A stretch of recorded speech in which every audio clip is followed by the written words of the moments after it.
Misión Cristiana, la palabra que cambia, presenta servicio en vivo con el pastor Wilber Rodríguez.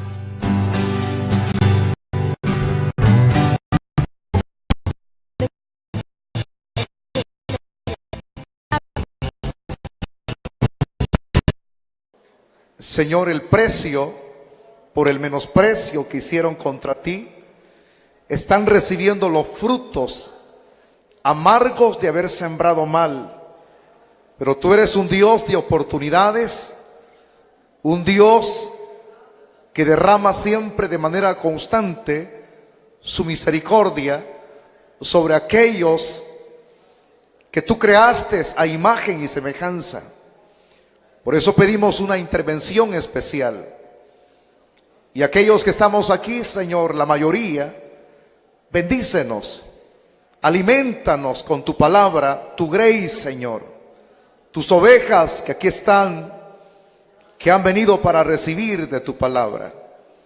Todo esto, Señor, te lo pedimos en el nombre poderoso de tu Hijo Jesucristo, a quien sea la gloria, la honra y el poder por siempre. Amén. Pónganse de pie todos los que tienen pies. Y vamos a leer la Biblia, la palabra del Señor, en el capítulo 7 del Evangelio de Juan. Vamos a leer el versículo 2 al versículo número 5.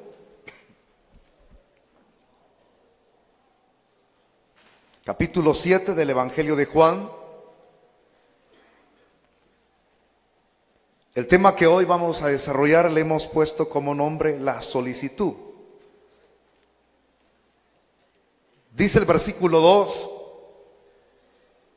estaba cerca la fiesta de los judíos, la de los tabernáculos. Y le dijeron sus hermanos: sal de aquí y vete a Judea, para que también tus discípulos vean las obras que haces. Porque ninguno que procura darse a conocer hace algo en secreto. Si estas cosas haces, manifiéstate al mundo. Porque ni aun sus hermanos creían en él. Por favor, tome su asiento si es tan amable.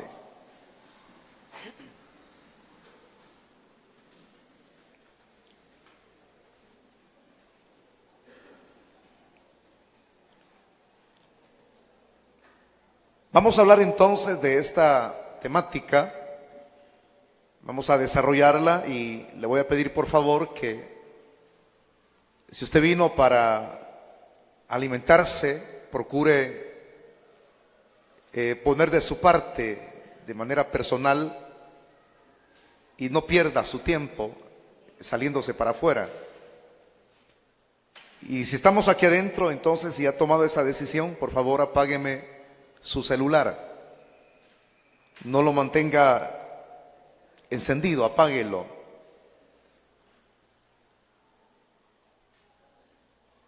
Al comenzar, hermanos, el capítulo 7, la semana anterior, decíamos que Jesús todavía estaba en Galilea y había permanecido en ese sitio un aproximado de 6 meses, y en esos 6 meses él había, hermano, tomado la decisión de dedicar más tiempo a la tarea del discipulado con esas 12 personas que él había llamado a uno por uno y que aquí aparecen sus nombres en la Biblia. Había dedicado la mayor parte de tiempo para instruirlos, enseñarles, hablarles y revelar su gloria con aquellas 3 personas que él llevó a ese sitio que se le llama el monte, y que se añade lo demás porque ahí se transformó el Señor en su aspecto glorioso. Y por eso es que se le llama el monte de la transfiguración. Si Él entonces dedicó esos 6 meses y restó un tiempo de dedicación por 2 días al grupo de personas las cuales vieron su milagro de la multiplicación de los panes y de los peces, eso nos da una idea a todos los que leemos la Biblia, que el Señor siempre invierte tiempo, suma, a aquellos que Él habrá de preparar. A estos dedicará mayor tiempo, así lo hizo acá, para enseñarles y para que estos continúen con la tarea de la obra evangelizadora, de llevar la enseñanza del Evangelio del Reino a todo el mundo. Por eso es que le citaba la frase de un texto que reza así: vayan por todo el mundo y hagan discípulos a las naciones. Esa tarea es la cual nosotros debemos de asimilar cada vez que nos reunimos, cada vez que, hermanos, podemos tener el privilegio de desenvolvernos en el liderazgo donde Dios nos ha llamado. Ahí es donde tiene uno que ejercitarse en esa misma tarea de discipular. Sería incongruente que nosotros tengamos anhelos de tener una iglesia extraordinaria, una iglesia que fuese la más grande en todo Chalchuapa. Sería incongruente si pensásemos de esa manera y no pensásemos que Dios no nos ha llamado a tener una iglesia numerosa, sino lo que Él le da más importancia es a que nosotros nos desenvolvamos en una tarea de discipular, de enseñar, de preparar a otros para la obra del ministerio. Si en el corazón de un ministro no está eso, yo pienso entonces que él estaría perdiendo su tiempo en ese sitio donde él dice que es pastor o es ministro o es líder, simplemente pasando el agua, como decimos nosotros los salvadoreños, sin hacer nada, apreciar la multitud, pero no discipular, no preparar a otros para que ellos continúen enseñando el Evangelio. Esa es la tarea primordial de todo hombre de Dios que ha sido llamado al ministerio: discipular. Ahora, si esto fue lo que desarrollábamos la semana anterior, ahora vamos a pasar al desarrollo de esta temática, la solicitud. La solicitud. Dice el versículo número 2: estaba cerca la fiesta de los judíos, la de los tabernáculos. Aquí se menciona en este versículo una de las 3 fiestas, y que la última de esas 3 fiestas que celebraban los judíos era esta fiesta, la de los tabernáculos. Esta fiesta, hermano, tenía sus características, porque eso lo celebraban, repito la frase, los judíos. Cuando uno lee la Biblia y se va al libro de Deuteronomio, en el capítulo 16, uno encuentra allí en este libro acerca de lo que ellos hacían en esta festividad. Decía una frase de un escritor antiguo, que el que no sabía nada de esta fiesta, cómo se realizaba, entonces no podía entender el regocijo, la alegría que esta nación tenía en su corazón. Estaban ajenos a ello. Voy a leerles entonces el capítulo 16 y versículo 16. Dice así: 3 veces cada año aparecerá todo varón cuyo, dice, tuyo delante de Jehová tu Dios, en el lugar que él escogiere, en la fiesta solemne de los panes sin levadura. Aquí es una de las fiestas.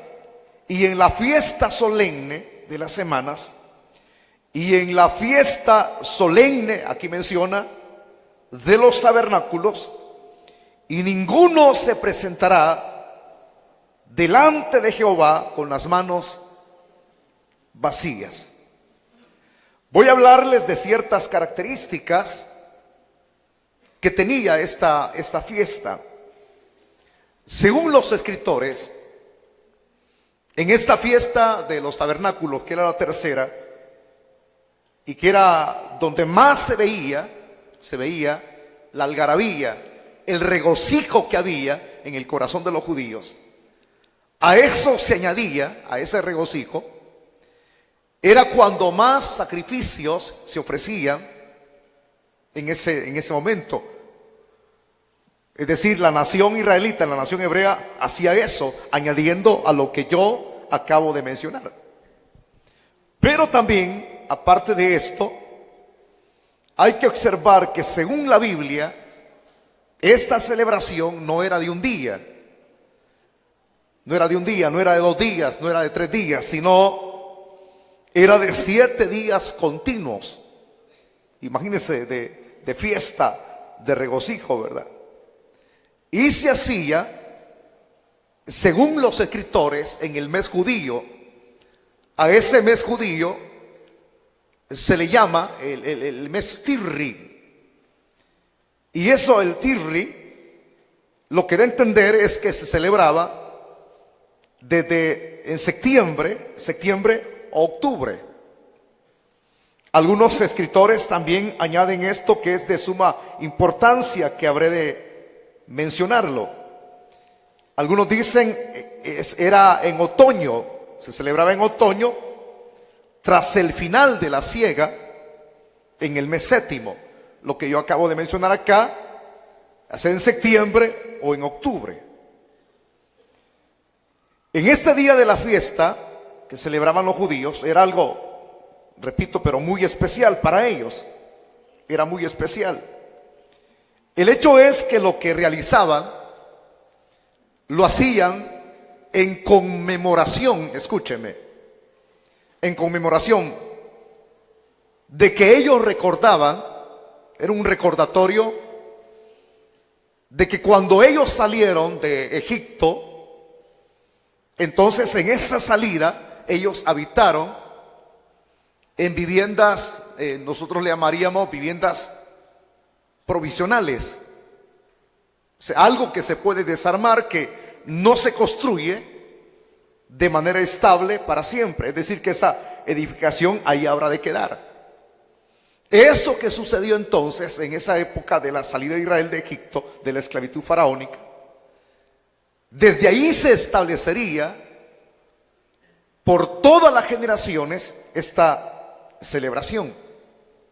Y así es como los judíos entonces cada año se regocijaban.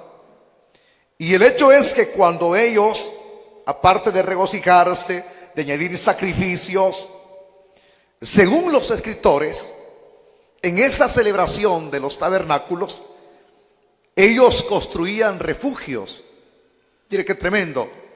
Y lo hacían en 3 lugares, así lo voy a especificar de esa manera. Si alguien tenía azotea, entonces construían refugios en esas azoteas. Si alguien ideaba construir entonces, hermanos, en la plaza, también tabernáculos podían hacer en la plaza. Si alguien ideaba construir tabernáculos en el patio de su casa, podían hacerlo. El hecho es que alguien podría ver esto como algo ridículo. Y quizás muchos lo veían así, lo veían así y lo siguen viendo hasta hoy en el presente. Pero las expresiones que dije hace unos minutos atrás, quienes hacen ese tipo de crítica acerca de esta celebración, es porque no saben lo que se pierden. Porque solamente un corazón lleno de regocijo sabe el por qué está haciendo lo que está haciendo. ¿Y por qué? ¿De dónde proviene ese regocijo? ¿Verdad? Solo la persona, solo ese pueblo quien lo efectúa, sabe. El que hace la crítica no. Ahora, si la hace y señala y dice no me agrada, eso es ridículo, no sabe lo que se pierde. Vamos a buscar otro texto más de la Biblia, en Levítico, para señalar esta fiesta. Quiero que ojee su Biblia, por favor, en el capítulo 23, el versículo 42. Levítico 23, 42.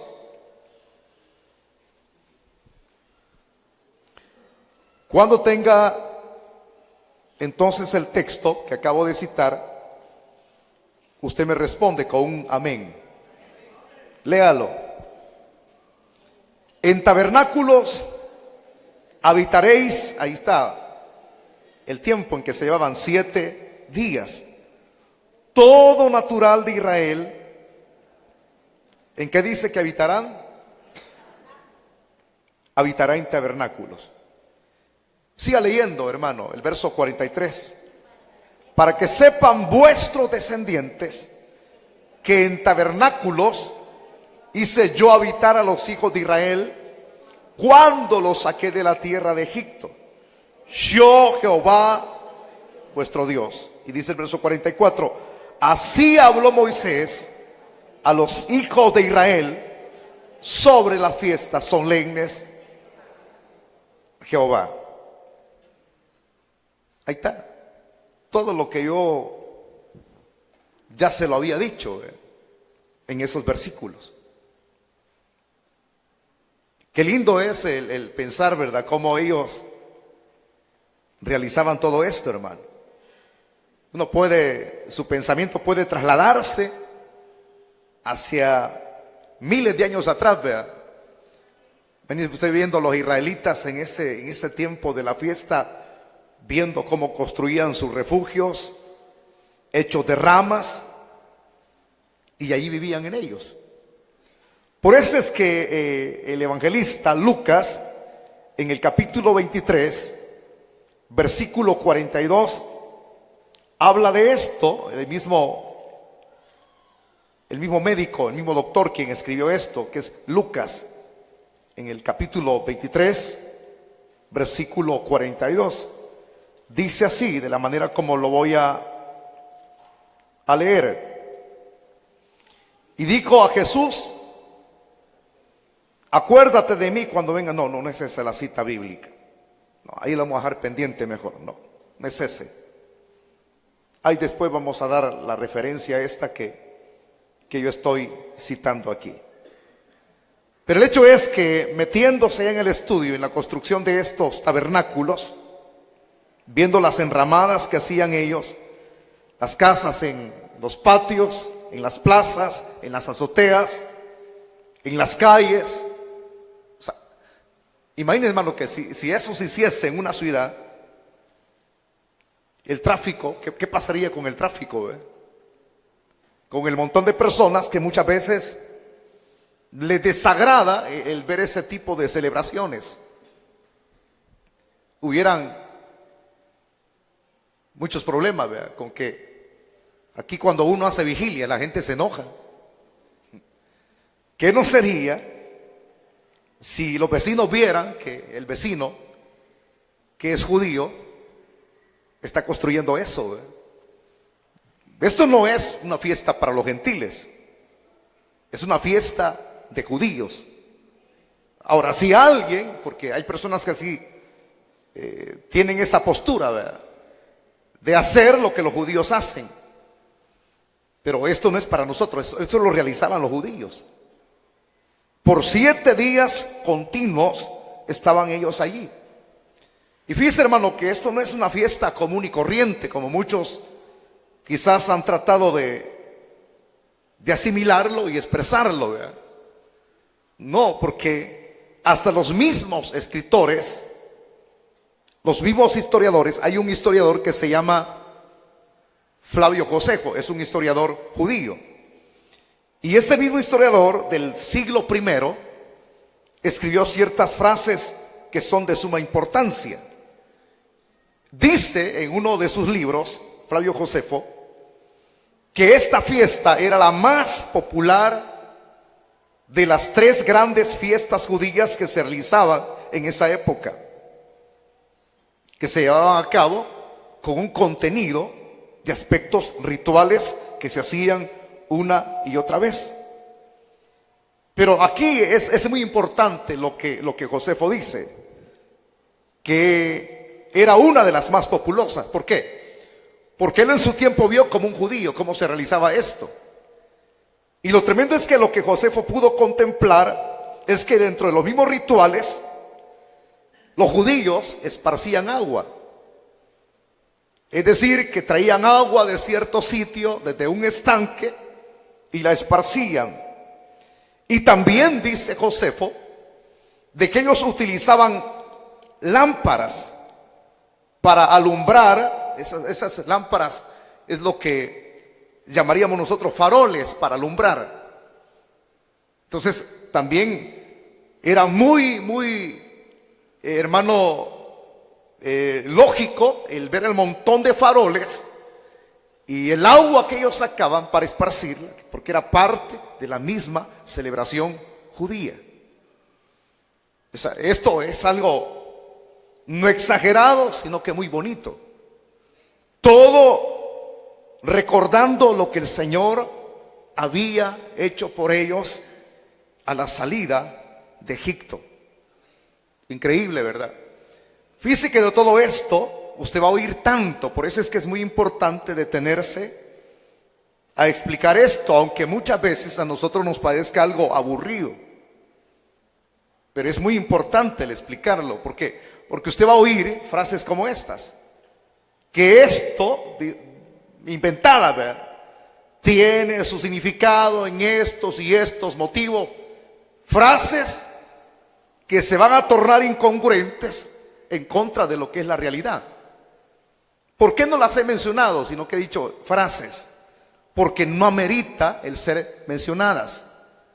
Hay personas que hacen sus propias comparaciones que no son las adecuadas. Que esto significa esto, eso significa allá. Lo que sí puedo decirle, que esta fiesta, cuando sea el reino milenial, es decir, cuando Cristo venga a establecer su reino por 1000 años y nosotros vengamos detrás de él para establecer ese reino milenial, los judíos habrán de celebrar nuevamente esta fiesta en el reino milenial. ¿Cómo habrán de celebrarla? Sí, lo habrán de hacer.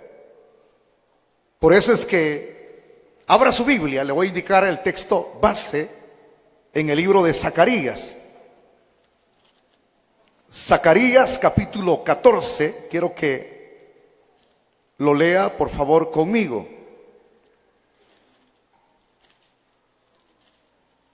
Zacarías 14. ¿Cuántos tienen abiertas sus Biblias? Lee el versículo 16 conmigo y el verso 19. Y todos los que sobrevivieren, ¿qué dice allí? De las naciones que vinieron contra Jerusalén subirán de año en año para adorar ¿a quién? Al Rey, a Jehová de los ejércitos, y a celebrar la fiesta, léalo fuerte, de los tabernáculos. Y acontecerá que los de las familias de la tierra que no subieren a Jerusalén para adorar al Rey, Jehová de los ejércitos, no vendrá sobre ellos lluvia. Siga leyendo el verso 18. Y si la familia de Egipto no subiere y no viniere sobre ellos, no habrá lluvia. Vendrá la plaga con que Jehová herirá a las naciones que no subieren a celebrar la fiesta de los tabernáculos. El último texto. Esta será la pena del pecado de Egipto y del pecado de todas las naciones que no subieren para celebrar la fiesta de los tabernáculos. Va a volver a ser instituida esta celebración. En este tiempo, hermano, que se celebraba la fiesta por 7 días, era un deber, escúcheme, de todo israelita que subiese a Jerusalén, fuese a Jerusalén a celebrar esta fiesta. Ahora, yo podría decir la otra frase, no era deber de un pagano, de un gentil, pero de un israelita puro, de un hebreo puro, era su deber.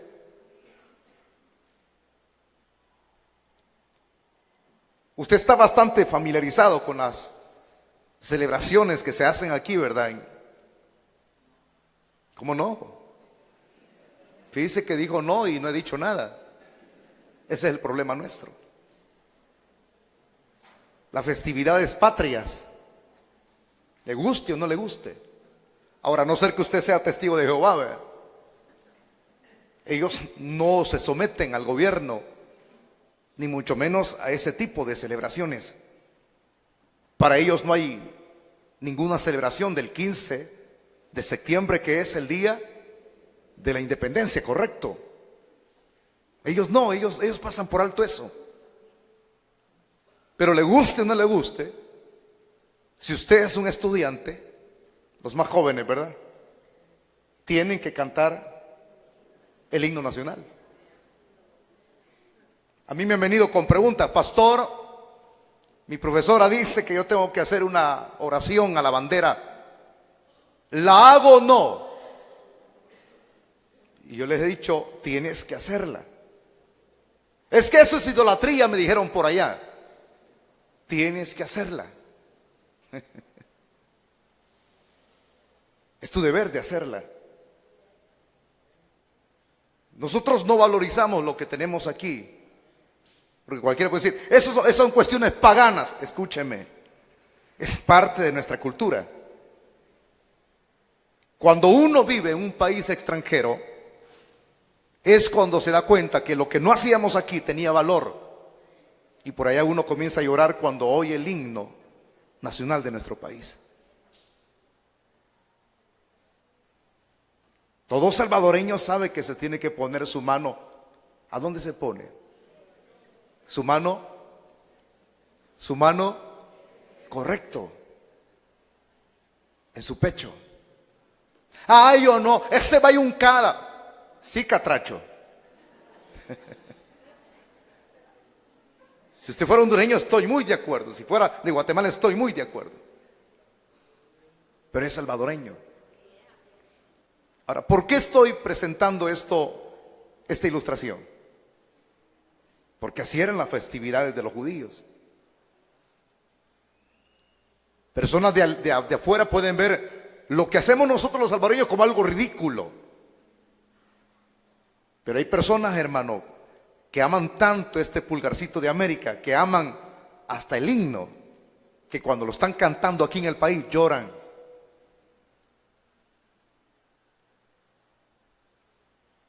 Y lo hacen con todo corazón. Entonces era un deber de todo israelita asistir a estas fiestas. Todo judío sabía esto. Esa es la preparación para las siguientes expresiones que voy a explicar.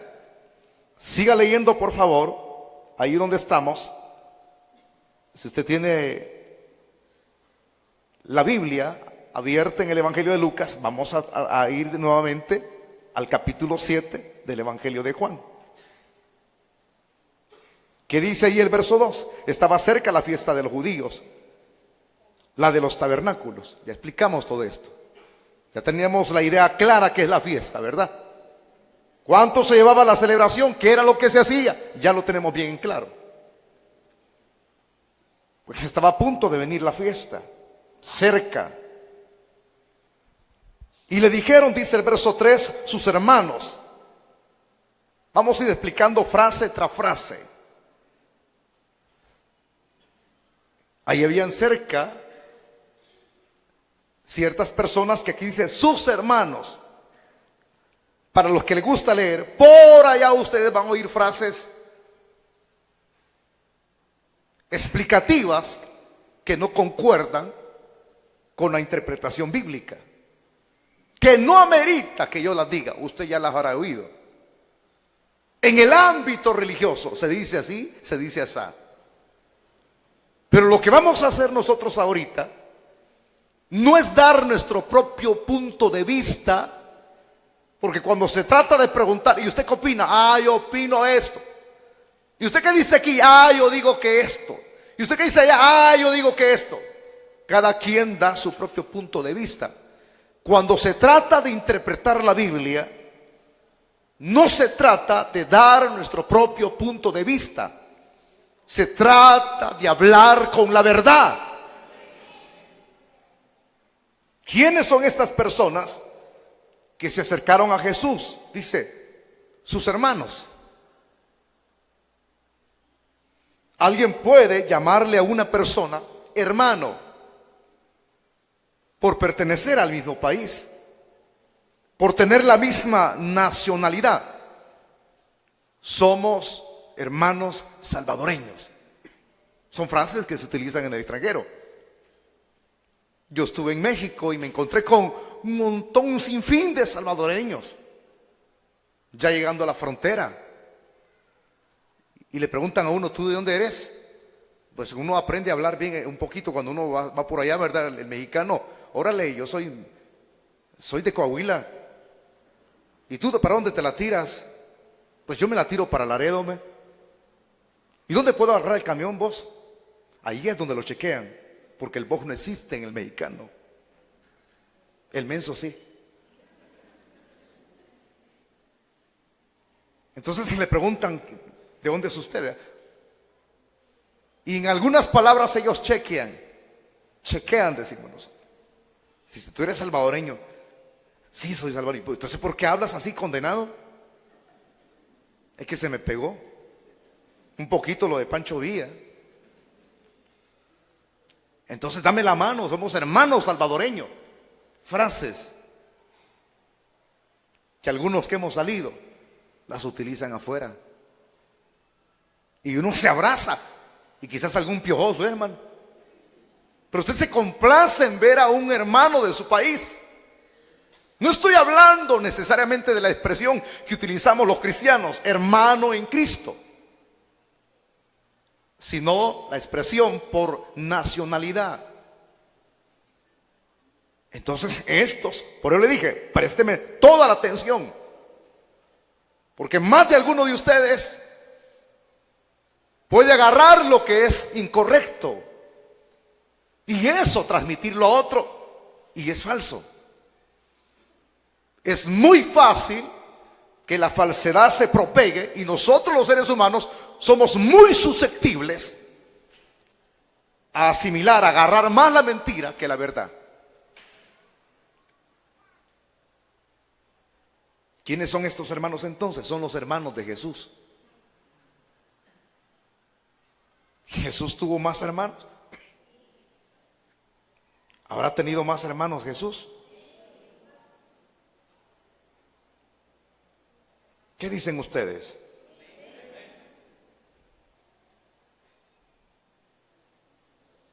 Son los hermanos de Cristo. ¿Jesús tuvo más hermanos? ¿Habrá tenido más hermanos Jesús? ¿Qué dicen ustedes, hermano? Como 4 peloncitos dicen amén. No, yo les pregunto a todos, ¿qué dicen ustedes? ¿Por qué?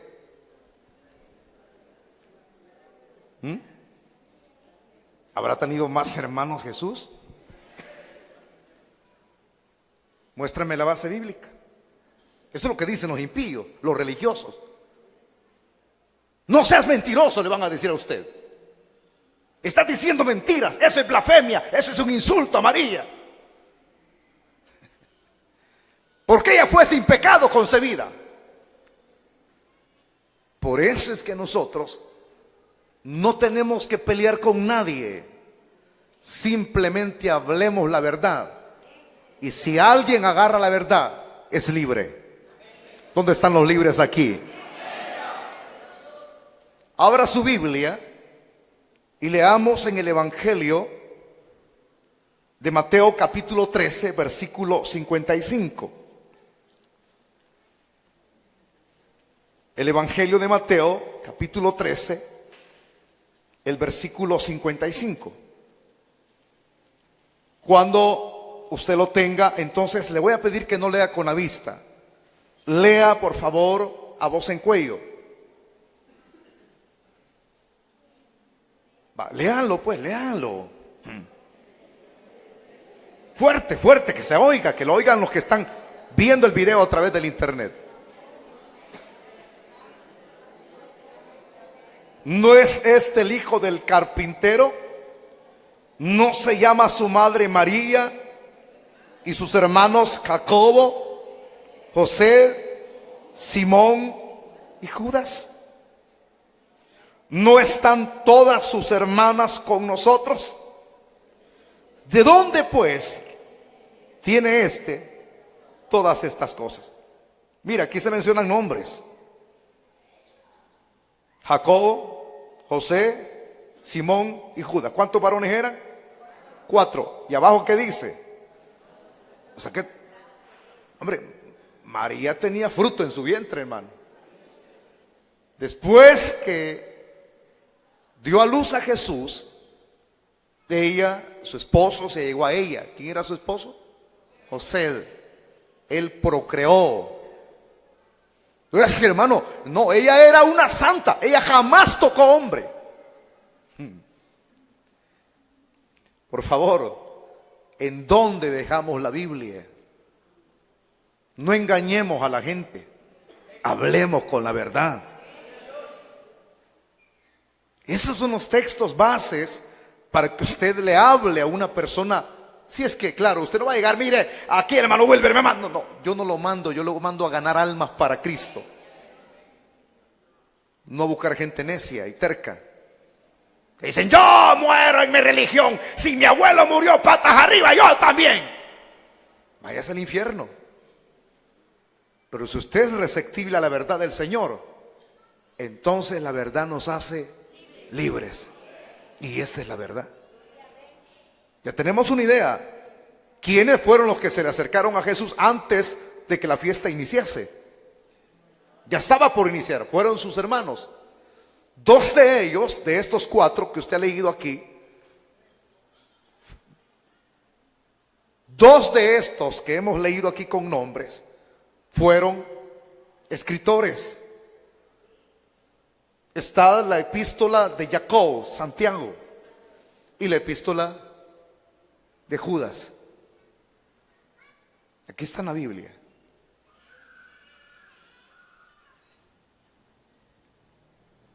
Y si usted es lector de la Biblia, aprenderá que el que yo acabo de mencionar, Jacob, Santiago, fue uno de los que tuvo como apóstoles la cabeza de la iglesia en Jerusalén. Ya vamos a ver esto, qué interesante está poniendo esto, hermano. Cuando le digo, si uno viene a aprender, aprende. Pero si uno viene a pasar el agua y a perder el tiempo, quédese en la casa. Ese es mi consejo. Pero pastor, que no necesita feligreses usted. Sí, yo necesito gente, pero que venga a aprender la palabra, no que venga a pasear. Eso no de nada sirve, hermano. Si usted aprende, usted va a enseñar. Si no aprende nada, usted no enseña. Va a dar lástima, va a ser el hazme reír. Cuando usted se quiera parar para explicar alguna porción de la Biblia. Estos, sus medios hermanos, porque eran medios hermanos de Jesús, fueron los que se le acercaron aquí.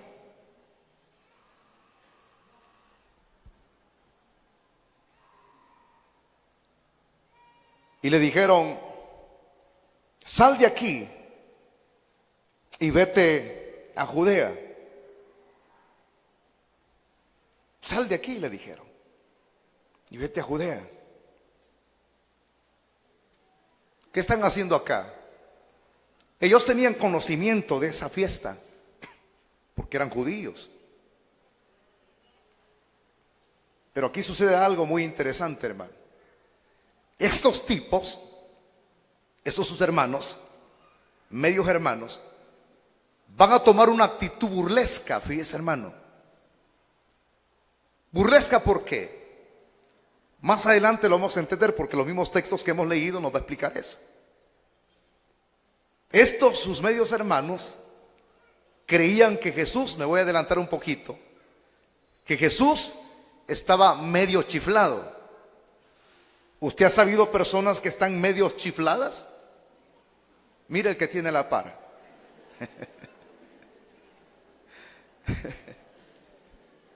¿Cómo lo ve?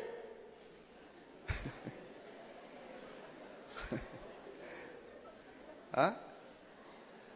Un hermano decía por allá: yo estoy chiflado porque amo a Cristo. ¿Cómo nos dice la gente del mundo a nosotros? Locos. Porque amamos al Señor y amamos la palabra. Pero estos tipos, aunque eran sus medios hermanos, creían que Jesús estaba chiflado, hermano. O sea que se acercan a ellos, a él,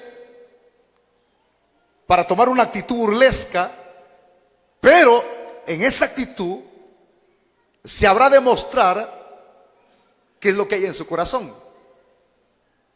Porque una persona que en verdad conozca al Señor jamás se burla. Jamás se burla. Sino que su postura es otra. Entonces, cuando alguien tiende a hacer eso, muestra quién es él. Las palabras lo dicen todo. La Biblia dice que de la abundancia del corazón, eso habla nuestra boca. Lo que están mostrando aquí es incredulidad. ¿Por qué? Porque estos medios hermanos de Jesús no creían en él. No estaban incluidos entre los discípulos que le seguían a él. No creían en Cristo como el Mesías. Pero pastor, si eran cercanos a la familia. Uno piensa que muchas veces los que están más cerquita en la familia son los que van a estar con uno, mano.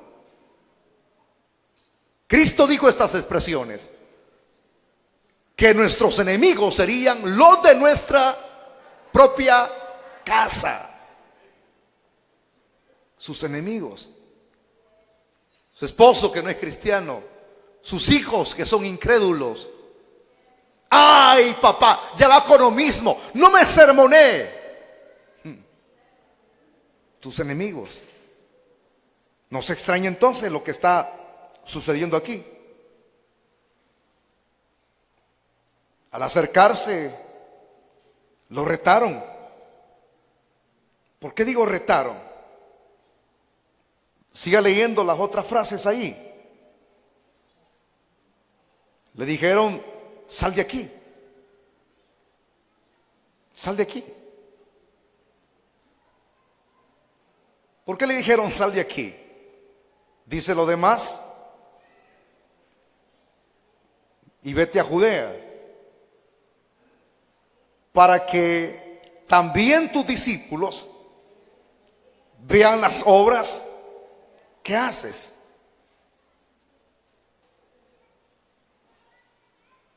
Dice un escritor las siguientes expresiones en su explicación. Lo retan, le dicen: vete de aquí, desciende ya a la celebración, ¿verdad? El porqué de esas expresiones, con actitud burlesca. Porque ellos ya sabían lo que Jesús andaba realizando en Galilea, ahí donde permaneció esos meses que sumó para enseñar, para ser discípulos. Oyeron que él hizo milagros. Y aún con todo y eso, no se convencieron. Entonces, como lo tenían por chiflado, en esa actitud burlesca, es que le dicen: sal de aquí, vete a Judea. La pregunta sería: ¿por qué lo están mandando para allá, verdad? ¿Por qué lo están mandando para ese lugar? ¿Por qué? Ahí dice: para que tus discípulos vean las obras que haces. Hay dos cosas, dos factores importantes que entender. Uno es, como eran incrédulos, ellos sabían, habían oído, hermano, que a Jesús ya se le habían ido bastantes discípulos. Y que si él descendía allá y hacía milagros en ese sitio, probablemente se le iban a unir, o iban a regresar los que ya se habían ido, o se le iban a añadir más a través de algún milagro que él hiciese. Y al ver ellos ese milagro, entonces probablemente, utilizo otra vez la frase, tal vez creerían en él, y esa fuera como una señal que él daría y que evidenciaría que él era el Mesías. Ese es el objetivo número uno. Dos, sabían que al descender a este lugar también, como los tipos tenían un pensamiento, la mayor parte de judíos tenían ese pensamiento, la venida de un Mesías político, al descender a este sitio donde ellos le dicen: sal, vete allá. La otra cosa, aparte de que el Señor hiciese un milagro, todos quienes leemos la Biblia, quienes leemos herramientas, sabemos que en el sitio de Jerusalén estaba la base política. En Jerusalén, la base religiosa. Entonces, si eso estaba allí asentado, hombre, al verlo, aquellos tipos que eran como los representantes políticos, al ver que él se declaraba, ¿verdad?, quién era él, entonces se haría la bulla y dirían: aquí está el Mesías. Por eso es que ellos querían que se hicieran estas dos cosas que yo acabo de mencionar. Esto no es invento mío, hermano. Usted puede leer un sinfín de cosas, ¿verdad? Y por eso le dicen: sal de aquí, vete a Judea, ¿verdad?, para que también tus discípulos vean las obras, lo que decía de un milagro, ¿qué haces? Porque acuérdese que Jesús, cuando hablamos de la palabra discípulo, no solamente tenía 12, habían muchas más personas expandidas en diferentes lugares. Probablemente aquí en Judea habían varios. Y allí mirarían la obra, porque los milagros de Cristo, ya les he explicado a ustedes, corroboran de quién es Él. Porque el único que puede hacer milagros es Dios. Y Cristo es el Dios hecho carne. Allí mostraría quién era Él.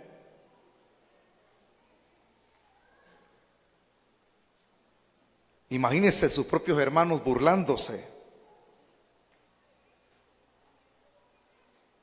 y teniendo esa motivación doble que acabo de explicar, ¿verdad? Era algo ilógico. Dice el verso siguiente, que es el versículo 4, porque ninguno que procura darse a conocer hace algo, dígalo fuerte, en secreto. Si estas cosas haces, manifiéstate al mundo. Manifiéstate al mundo. ¿Qué significa esas expresiones del verso 4? Esta es una frase de especie de dicho proverbial. ¿Por qué es una frase de dicho proverbial? Porque todo el mundo sabe que si un hombre quiere ser conocido públicamente, no debe de hacer su obra en lo secreto. Por eso es que es un dicho proverbial. Si tú dices ser quien eres, entonces ¿por qué no te manifiestas, pues? ¿Por qué te escondes? ¿Por qué estás en el anonimato? Lo estaban empujando, era el reto. Muéstrate. Muéstrate.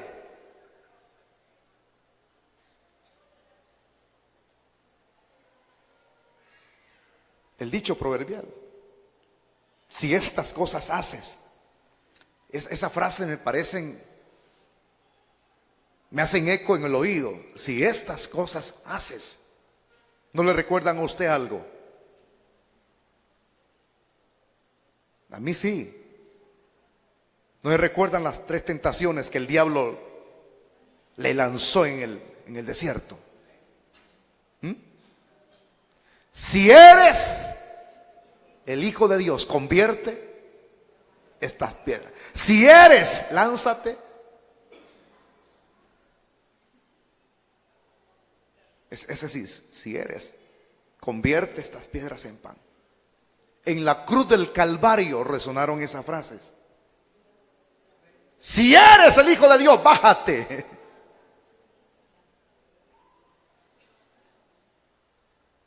Todo inclinado a mostrar.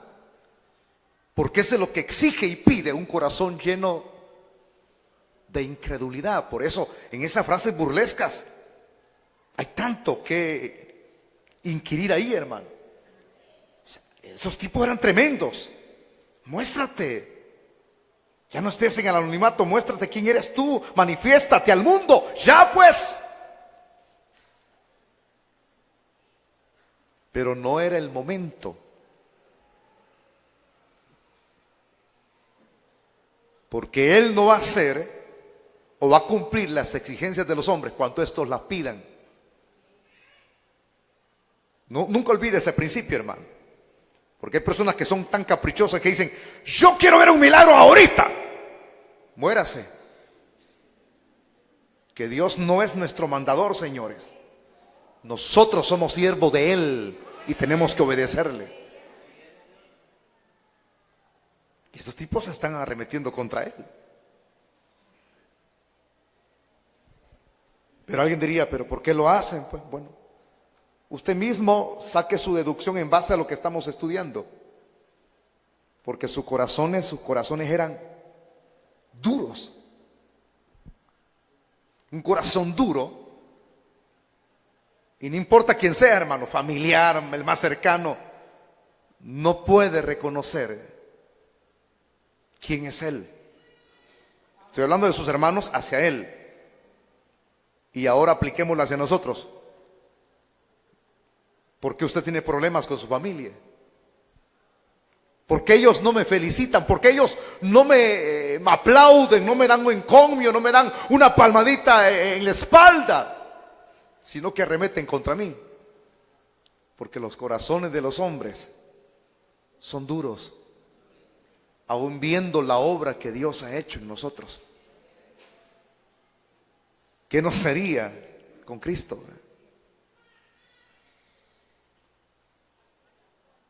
Y por eso dice la Biblia, porque ni aún sus hermanos creían en Él. Terrible este caso, ¿eh? Lamentable, crítico, difícil, pero no creían en Él. No creían en Él. Porque decían que estaba loco. Mateo 3:21, cito, porque esto no lo voy a dejar así nomás.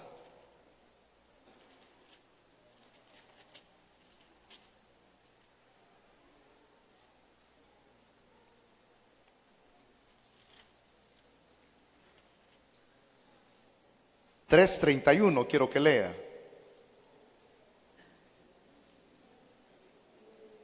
Perdón, Marcos, es más Marcos 3:31, Marcos 3:31.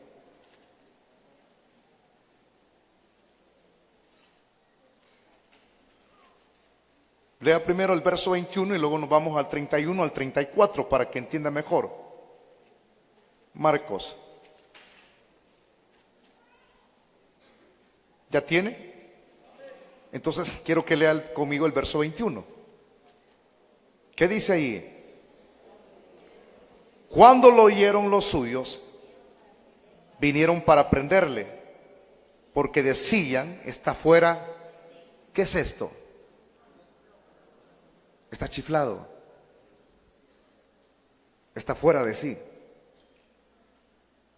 Lea el 31 al 34, sáltese. No la Biblia, hermano, sino los textos. Lea el 31 al 34, le dije.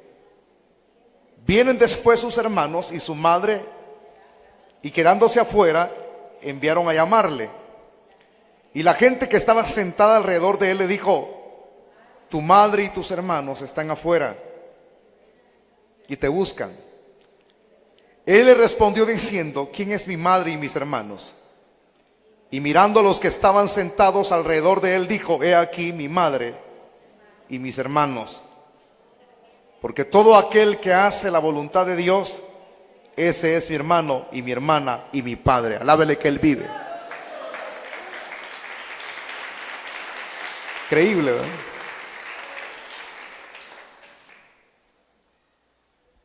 Que su misma familia, hasta María, hermano, estaba metida en eso. Estoy mostrándole la porción cuando María llegó a donde Jesús estaba dando el sermón. ¿A qué llegó María con sus hijos? A persuadirle que dejara de seguir diciendo locuras. Pastor, lea. No creían en él. Duro esto. La dureza del corazón del hombre es terrible, hermano. Si Dios no la ablanda, nadie puede volverse a él. Nadie.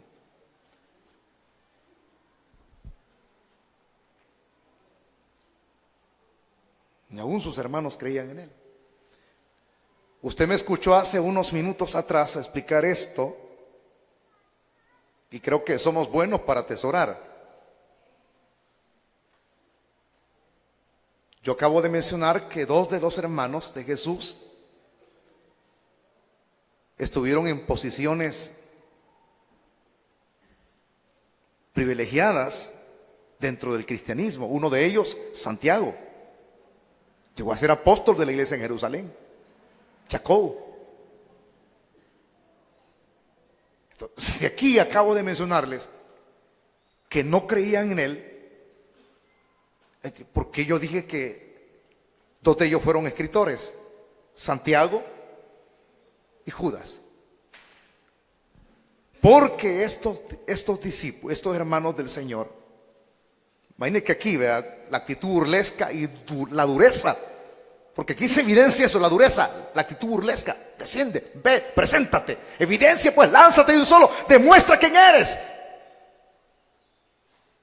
Y en ese decir, usted sabe que cuando hay una actitud burlesca, los burladores, ¿cuál es su forma de expresar las cosas? Un burlisto no solamente le va a decir las palabras de manera serena, sino que hacen gestos. ¿Algún día han hecho un gesto en contra suya? Y sos cristiano. ¿Ah?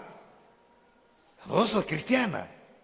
No, hombre, es cristiano. No.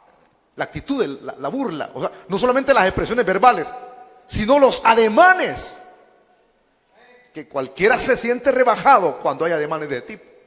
Solo quiero que piense, porque todos estaban en contra de él. Y cree que Jesús solo porque sus hermanos no creían en él. Ah, pues ya no sigo. Pues sí, ustedes tienen toda la razón. ¿Fue esa la actitud del Señor?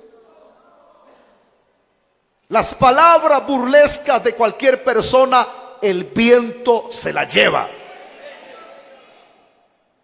Esa no le causa daño. Si usted observa aquí, el Señor no muestra ninguna actitud incoherente en contra de ellos. ¿Cuál es nuestro accionar o nuestro corresponder cuando hay actitudes burlescas en contra nuestra? Mostrame que sos cristiano, pues. Haceme el 4, pues, le dicen al bolo. Y el bolo dice, sí, sí.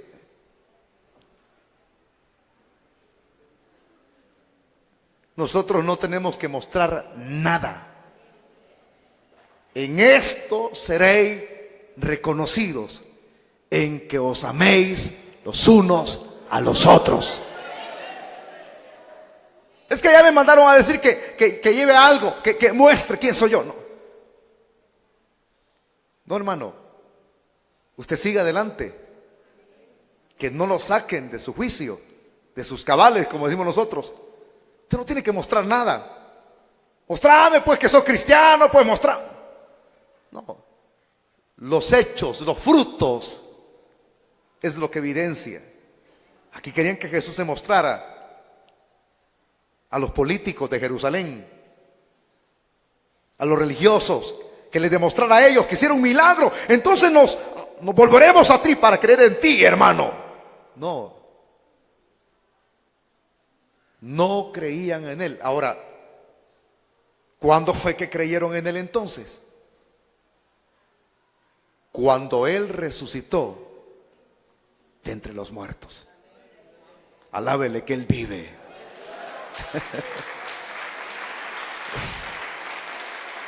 Entonces, fue cuando creyeron en él. Cuando él resucitó. Cuando él resucitó el día domingo, al tercer día. Ahí sí comenzaron a seguirle, mi hermano. Y su fe fue consolidada. Usted ha de haber leído la historia de ellos, ¿verdad? Un día aquí en la vigilia di un tema muy bonito, muy importante, muy interesante. La muerte de los discípulos fue el tema. Y lo desarrollábamos según la historia. El que conoce a Jesús de verdad, su vida da por él.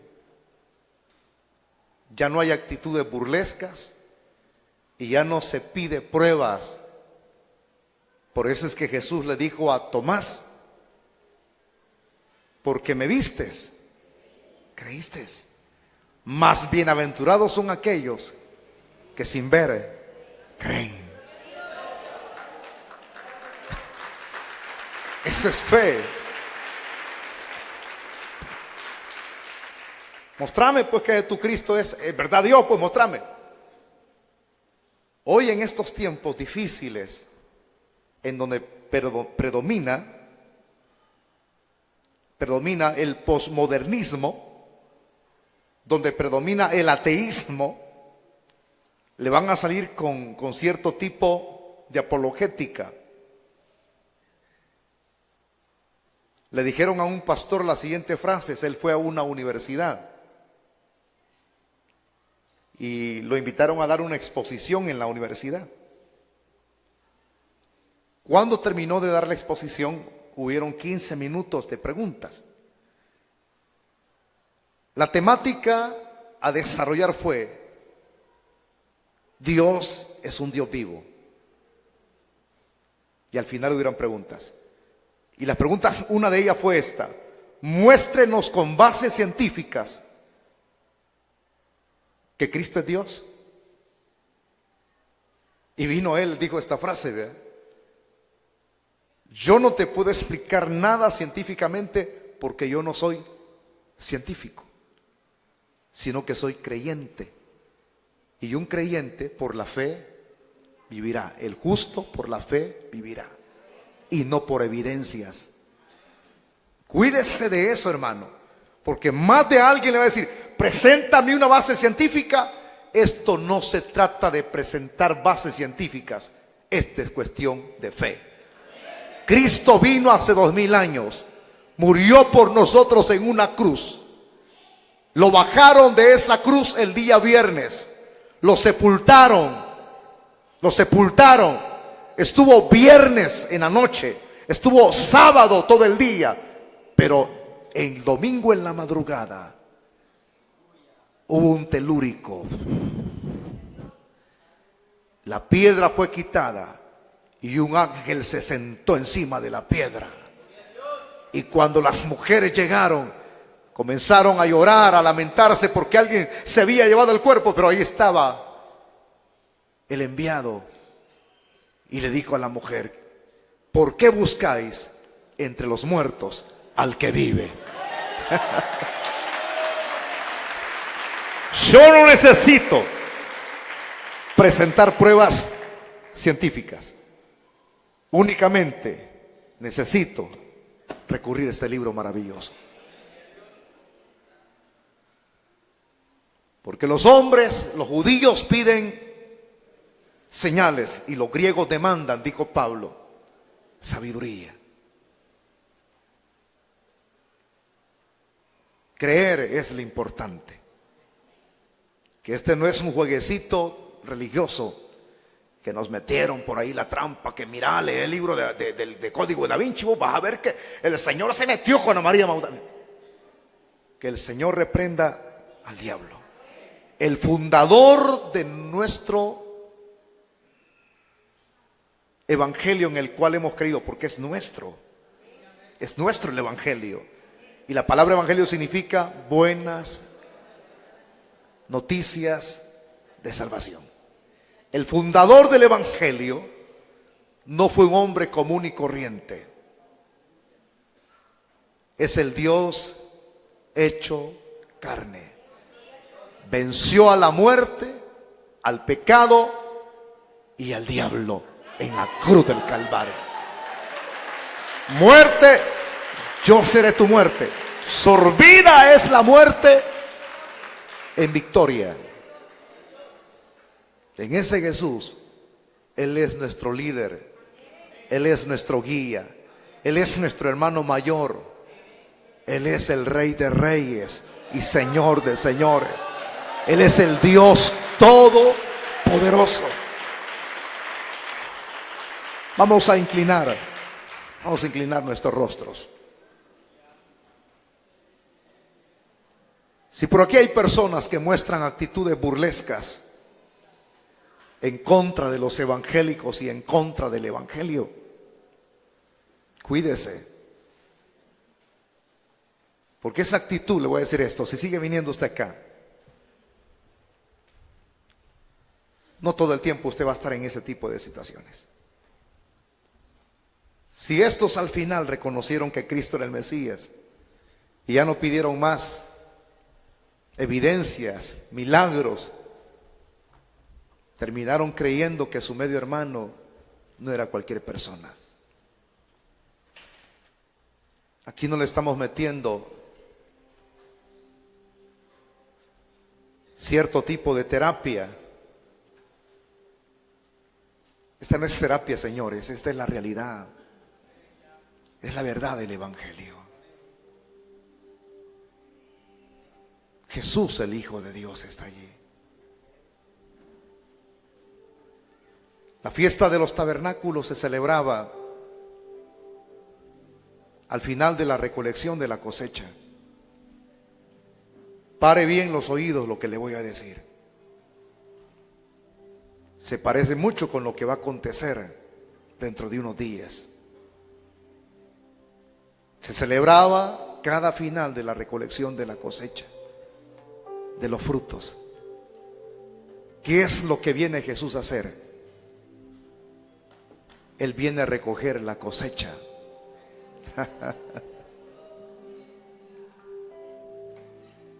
mucho se parece a la realidad. Él viene con su aventador en la mano,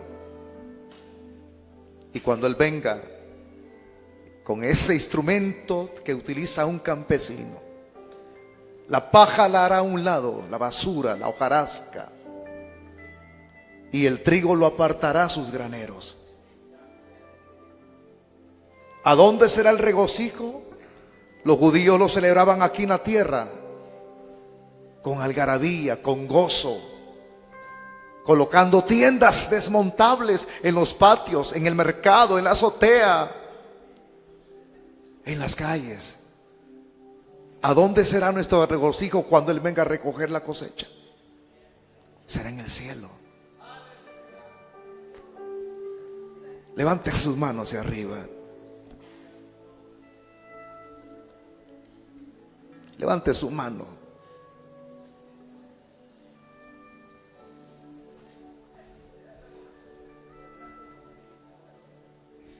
¿Qué sería de mí si no me hubieras alcanzado? ¿Dónde estaría hoy si no me hubieras perdonado? Tendría un vacío en mi corazón, vagaría